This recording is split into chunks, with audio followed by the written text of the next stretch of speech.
Tumkau ni mang tu rong rong te kan thawm khapa te lele ban lo de kan lo ta ni ko fi ta mingin ki bai kan bu ka te u tu kina ya toy moi thu toy moi na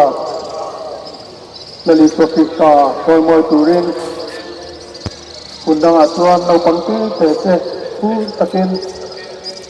an kal suak thina with England and Britain.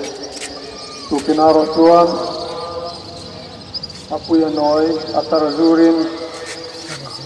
naliswa Krista toy mo na hundem sang kan nei sa a te hun tapsi kan gabayin ti tapsiin iswa toy mo du na tundung nan hmang patian sibai sibu banggu tin mitam takin kalkonga tuan an puan an tha midangin lobami tho sa tin an tha boka tin amalamakal sele anung lamarun ji tuan hosana lalpa minga local chu patingom ro se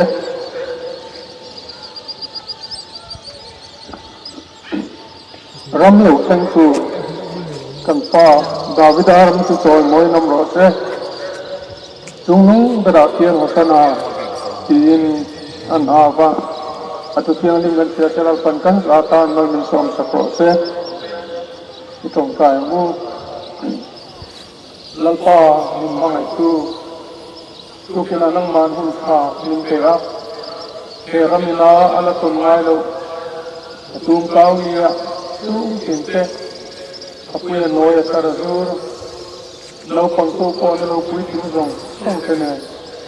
lagi tua Krista toy mo na hundem sa musiam sa kabangin long ku kan pinase mo boy se lu ko na ilakan ko ro don lu si kan kria amar su kena arian so mo sa so mo kui so Krista ni kan te to ka so mo turin kan buat sie kan so mo na au o ine lu tin sela và anh tin lâu sâu rõ xe vì là làm program tiền rong sống xe ropui na lâu như là đi cho khi ta cho mọi lâu rõ xe vì mọi người cần Lalpa đi cho khi ta mình cần yêu là xe amen lẽ cái điều chính tuyệt đúng không cái đó luôn là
Soma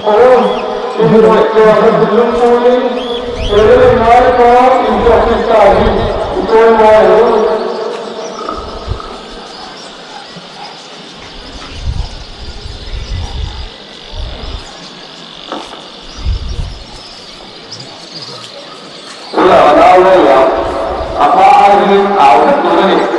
juga bapak กันข้าวเลยละที่อัปรามากันเลยอันนู้นมาเราสุดสุดตัวโอ้สลาแล้วก็มาเราสุดสุดที่เราเสกเราเป็นตัวกันมาเราเราสุดสุดที่เราเสกจุดนู้นเราเนี่ยโอ้สลา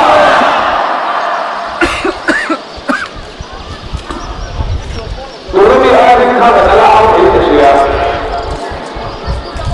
dan Allah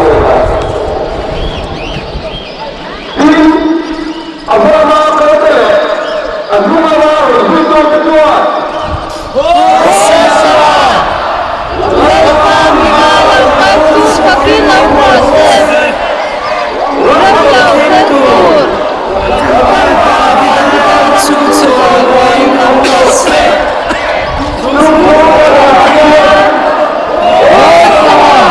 tegur Iswain onta azui katumta Iswain onta azui katumta Iswain onta azui katumta Kahoy kilo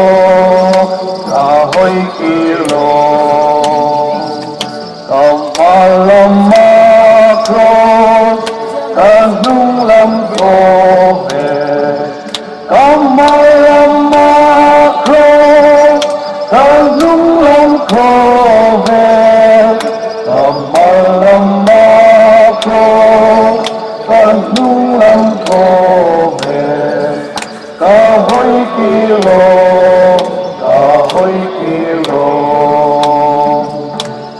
Karena tiang amin sayang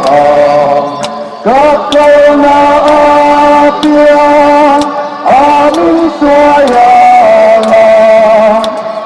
Karena tiang amin sayang Kahoy kilo Amasak nai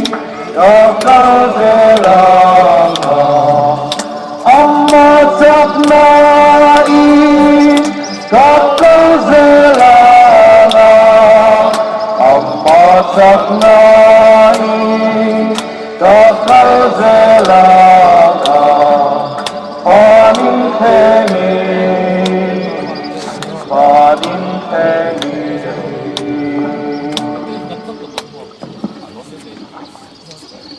Laliswa Krista Rennalang ani isai bungko aṭang ruga tuan Rennalang antiang ting isai na lo soi lok to rukina hian nu pa indem nei thelo te kanomem pa le fa mo nu le fa mo in rem lo rei takin de thel in de nei thei to lo te kanomem o thenawm ko ve in rem lo tok te kanomem Tukinakan choy mo Isu Krista hiren nalal remna siang tu de chuling athole pathian pa benan nom don sia tu khani hong hiren nalal choy mo hian in remna thundung poin lim takleri takin aw ole kan awro le dona kumbanga kan pu thunang thon maro chu kumla kan man ta na tang ko haka Karena mai kesungguhan le, kan pengen takdir namun keawkan tinggali orang. Apalah akal tele, apalah marah sultan kuat. Hoska, lalpa dia lokal ciri pakil ontose, ramlo bentu,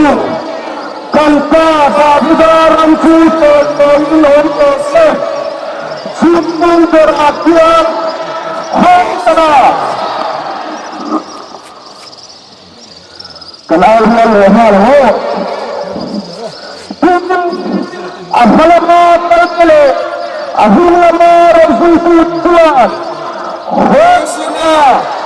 Lalpa lalpa tu pakil ordo se ramlo tu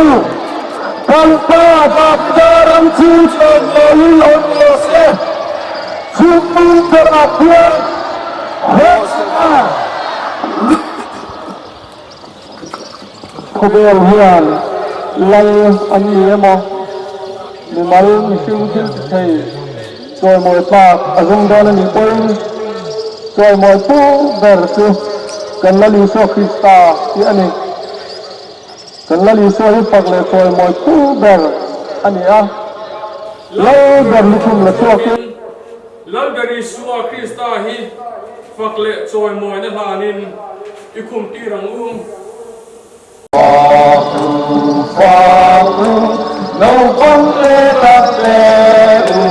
phong mây na la ni long ru no phong lê tập lê u phong mây na la ni phong ru no phong lê tập lê u phong mây na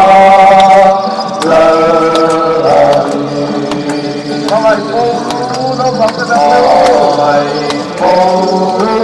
no phong lê tập lê u phong mây na la ni phong mây no phong lê tập lê u phong mây na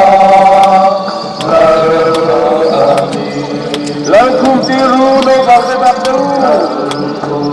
tiru no phong lê tập lê u phong mây na la ni lan kum tiru no phong lê tập lê u phong mây na la ni Apalat mo kartule, apalat mo resulti bukuan. Hosa, lalpa dilalo kartu kapilong se, homlo kartu, kalpa daddaram tuto bolong se, sumun terapia, hosa. Hosa, apalat ram terkata. Apian nam arwal ho tin asala kalkale apian namar zulti kuwa hosa lalpa lalpa kalku kapilo se lalpa tu kalpa daddaram tuto bolong se sumun terapia hosa setiap mau ku pakak ropui berkan pakakan coy mau merayan ama ai kena itu mintunin sinzak tu kemenangan omen orang itu tungai kuai ke ini na tungai lal berle kami na tungai lal ki Yesus Kristus hi kami na lal ber lo ni selah tu kena tangyang kami na roda tu lên giờ rõ xe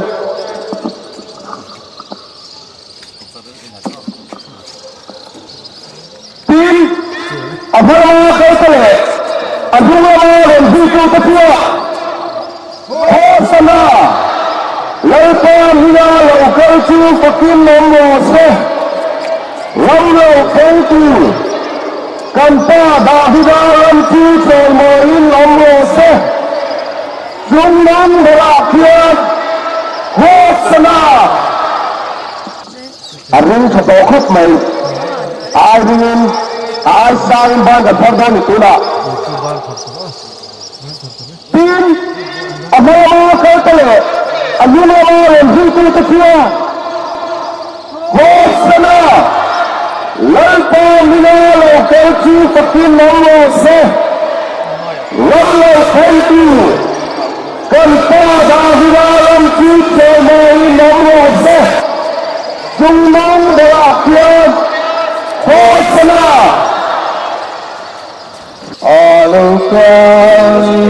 na lo kai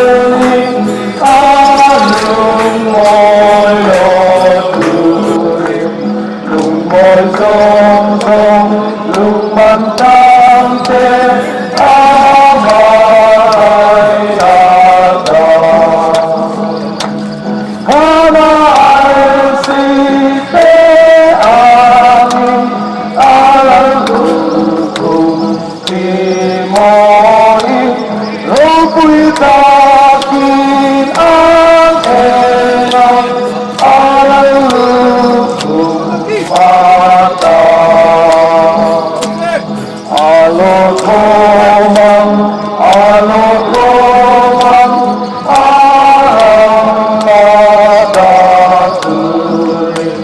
Akim dong dong,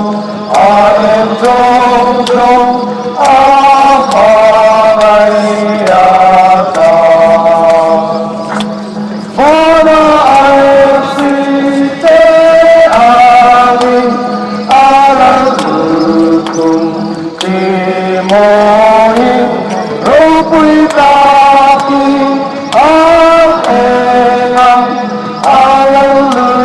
hukum aṭang. Nâu băng tê tê, nâu băng tê tê, ý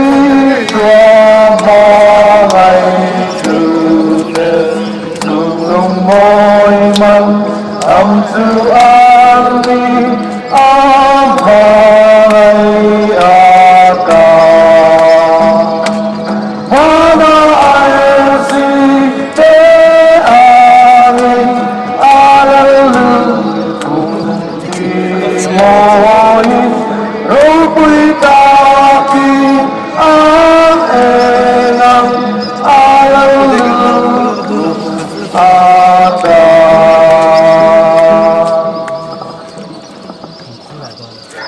Kan ta na thabo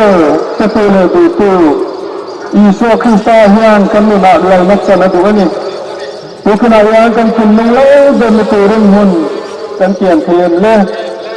kan o ka ma la lan mi thu tu an ya to ngong kan kun lunga la la tu ta kan thak na ber tu ra min tu ai adu ani kan ni na le de tu ra so ma tong ka tu ho u ama ito mo yang u sulawa bagal thang ka insunga ompe ona ompe o bagal thar ki mo no pangchong na tu tu ni lawa kan aro le do ni tin adhalama ka tale adhalama ronji tu ta thia Khatla Lalpa mina lo ka chu pakin no se rawh lo thang tu kan pa Davida ram chu cho mo in no se chung non ba kia Khatla tin adhalama ka tale adhalama ronji tu ta thia Khatla Lalpa mina lo ka chu pakin no se rawh lo thang tu kan pa Davida ram chu cho mo in no se Sulu beratian Khatla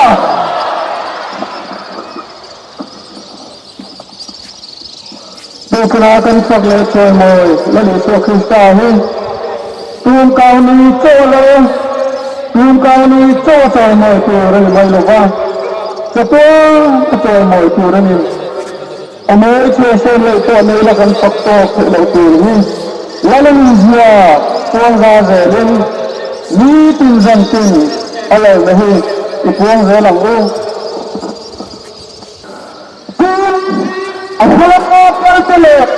asalama rozultu tuwa Khatla Lalpa mina lo kaltu pakin no se Khatla tu kan pa Davida ram chu cho mo no se Sumang peraturan Khatla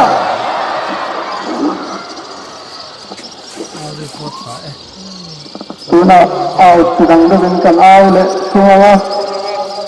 kon ko twa Isu Krista kan tianga ipuin lalpa rote kan donania kan khatla Isa Krista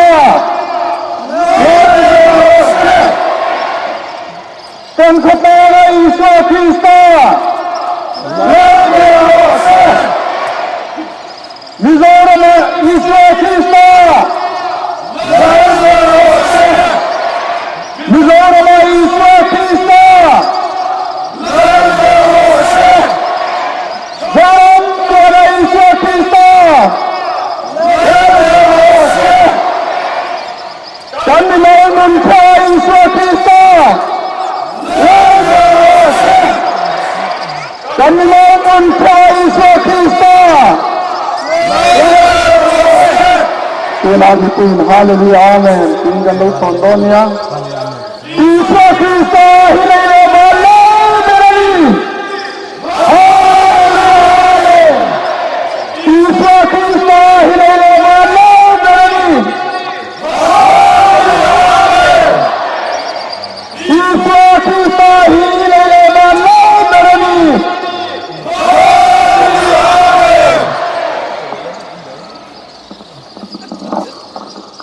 oh aku kan tak berkata kan ahli Allah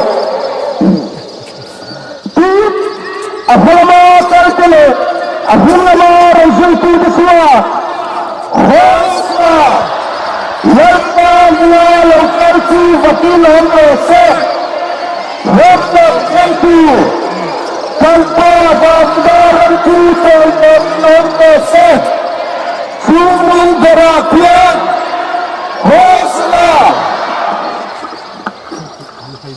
la kan sa chuan kan phong kai nga mal som nain tu tin jing kan hun kan chop don nia Iswa inna ni Iswa inna ni Iswa inna ni Iswa damna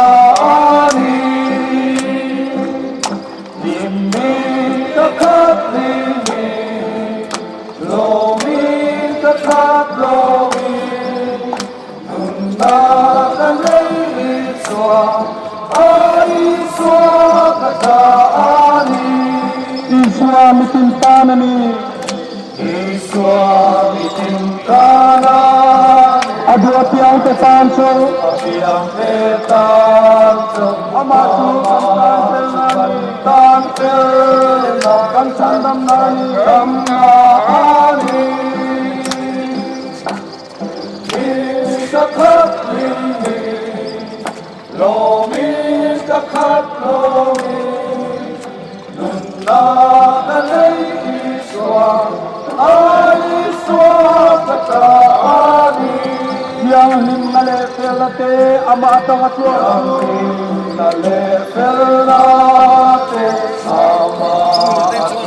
aṭang teni na thanin kan he lali swamin te chuan lali swamin te ling takhat ling lomi takhat lomi na kanay iswa ay iswa kataani itong kalli lalpa kan balomen